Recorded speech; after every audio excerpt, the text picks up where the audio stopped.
मैं हूं पिंटू यादव। आज हम फिर से आप लोग का पीके इंस्टीट्यूट में स्वागत करता हूं। आज हम बात करेंगे क्लास 10th का फर्स्ट चैप्टर रासायनिक अभिक्रिया एवं समीकरण में जो है इससे पहले वाले वीडियो में हम संयोजन अभिक्रिया और वियोजन अभिक्रिया के बारे में पढ़ा चुके हैं। आज हम बताएंगे विस्थापन अभिक्रिया क्या है। चलिए आते हैं। विस्थापन अभिक्रिया जो है किसी भी तत्व द्वारा किसी यौगिक से दूसरे तत्व को हटाने की क्रिया को विस्थापन अभिक्रिया कहते हैं। किसी तत्व द्वारा किसी यौगिक से दूसरे तत्व को हटाने की क्रिया को विस्थापन अभिक्रिया कहते हैं। अर्थात कहने का अर्थ ये है कि किसी तत्व द्वारा यदि किसी यौगिक को दूसरे तत्व से को हटाने की क्रिया को क्या कहते हैं? विस्थापन अभिक्रिया कहते हैं। अर्थात कहने का अर्थ ये है कि जो कमजोर क्रियाशील समूह के तत्व होते हैं, कम क्रियाशील समूह के, वो क्या करते हैं अपने से वो कम क्रियाशील वाले तत्व जो है उसको अधिक क्रियाशील वाले तत्व उसको जो है विस्थापित कर देते हैं। अर्थात कहने का अर्थ ये है कि उस स्थान से हटा करके दूसरे स्थान पे उसको भेज दिया जाता है, उस स्थान पे अपना ग्रहण कर लेता है। तो इसीलिए करके विस्थापन अभिक्रिया जो है से किसी तत्व द्वारा किसी यौगिक से दूसरे तत्व को हटाने की क्रिया को विस्थापन अभिक्रिया कहते हैं। क्या कहते हैं? विस्थापन अभिक्रिया कहते हैं। यदि यहाँ पे हम बात करें लोहा का, तो लोहा जो है लोहा की अभिक्रिया यदि कॉपर सल्फेट से कराई जाती है तो FeSO4 फेरस सल्फेट और कॉपर बनाते हैं। तो अर्थात कहने का अर्थ ये है कि यहाँ पे ये जो है कॉपर सल्फेट से जब अभिक्रिया करती है तो ये जो है क्या करते हैं, तो कॉपर सल्फेट को जो है ये कॉपर को जो है यहाँ से हटा देते हैं। इसकी जगह पर यहाँ पे लोहा जो है विस्थापित हो जाते हैं। उसके बाद जो है ये क्या करता है, लोहा को हटा करके अपना फेरस सल्फेट बना लेते हैं और कॉपर को साइड कर देते हैं। तो इसीलिए करके इसका नाम जो है रखा गया है विस्थापन अभिक्रिया। अब हम दूसरा एग्जाम्पल का यदि बात करें,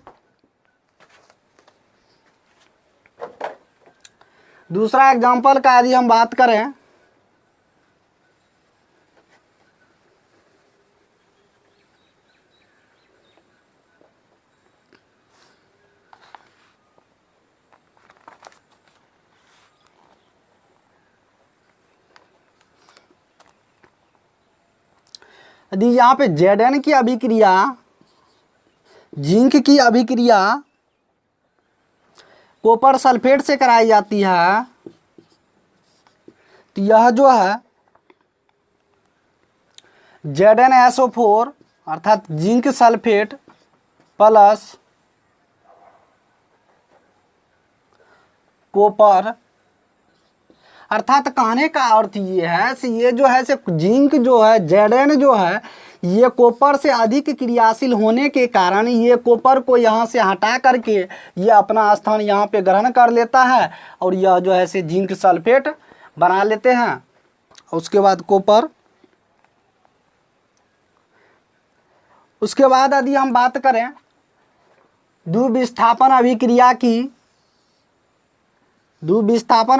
की यदि हम बात करें तो वैसी रासायनिक अभिक्रिया जिसमें दो यौगिक अपने आयनों का विनिमय कर, अर्थात कहने का अर्थ ये है वैसी रासायनिक अभिक्रिया जिसमें दो यौगिक अपने आयनों का विनिमय कर आदान प्रदान, अर्थात कहने का अर्थ क्या आपस में अदला बदला कर यह जो है कर नए यौगिक का निर्माण करते हैं, उसे ही द्विविस्थापन अभिक्रिया कहते हैं।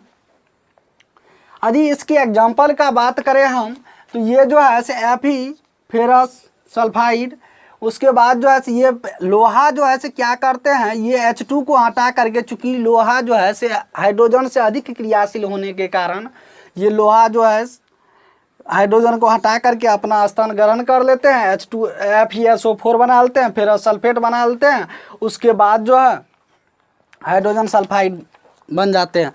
उसके बाद यदि फिर हम दूसरा एग्जाम्पल की बात करें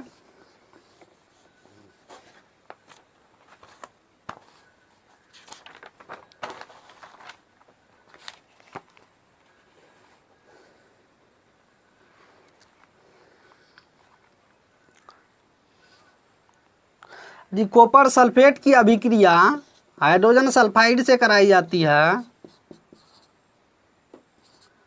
तो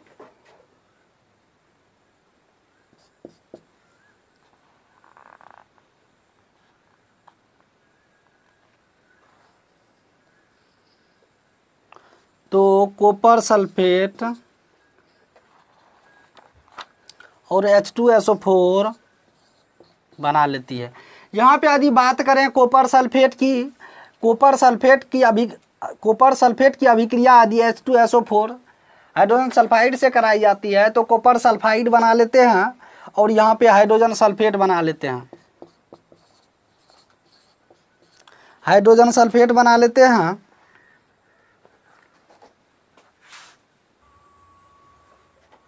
चलिए अब हम बात करेंगे सूक्ष्मक्षेपी अभिक्रिया क्या है।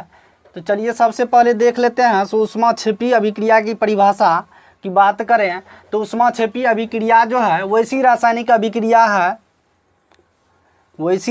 अभिक्रिया है जिसमें समीकरण के दाईं ओर ऊष्मा का उत्सर्जन होता है, उसे ही ऊष्माक्षेपी अभिक्रिया कहते हैं।